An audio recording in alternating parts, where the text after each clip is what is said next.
ఈ మధ్య EVM hack అనే పదాన్ని విని ఉంటారు. ఈవీఎం ఎలా పనిచేస్తుందో మీకు తెలుసా? మనం ఈ వీడియోలో తెలుసుకుందాం. ఈవీఎం అంటే ఎలక్ట్రానిక్ ఓటింగ్ మిషన్. ఈవీఎం అనేది ఒకే యంత్రం కాదు, ఇది 3 యూనిట్లను కలిగి ఉంటుంది. మొదటిది బ్యాలెట్ యూనిట్. దీనిపై మీరు మీ ఓటును వేస్తారు.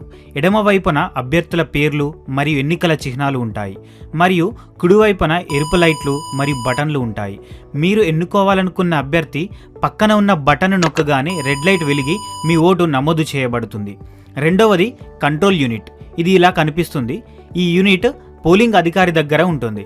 ఈ యూనిట్లో ఓటింగ్ ప్రారంభమైనప్పుడు ఓపెన్ బటన్, ఓటింగ్ పూర్తయ్యాక క్లోజ్ బటన్ నొక్కబడుతుంది.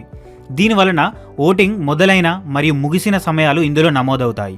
మరియు దీనిపై బ్యాలెట్ బటన్ ఉంటుంది. దాన్ని నొక్కిన తర్వాతే బ్యాలెట్ యూనిట్ యాక్టివేట్ అవుతుంది. ఇది మిమ్మల్ని ఒకే ఓటు వేయడానికి అనుమతిస్తుంది. ఇందులో రిజల్ట్ బటన్ కూడా ఉంటుంది. దాన్ని నొక్కితే ఓట్లు ఆటోమేటిక్గా లెక్కించబడతాయి. చివరి యూనిట్ వీవీప్యాట్ అంటే voter verifiable paper audit trial machine. ఇది ఈ విధంగా కనిపిస్తుంది. దీనిపై నలుపు రంగు గాజు ఉంటుంది.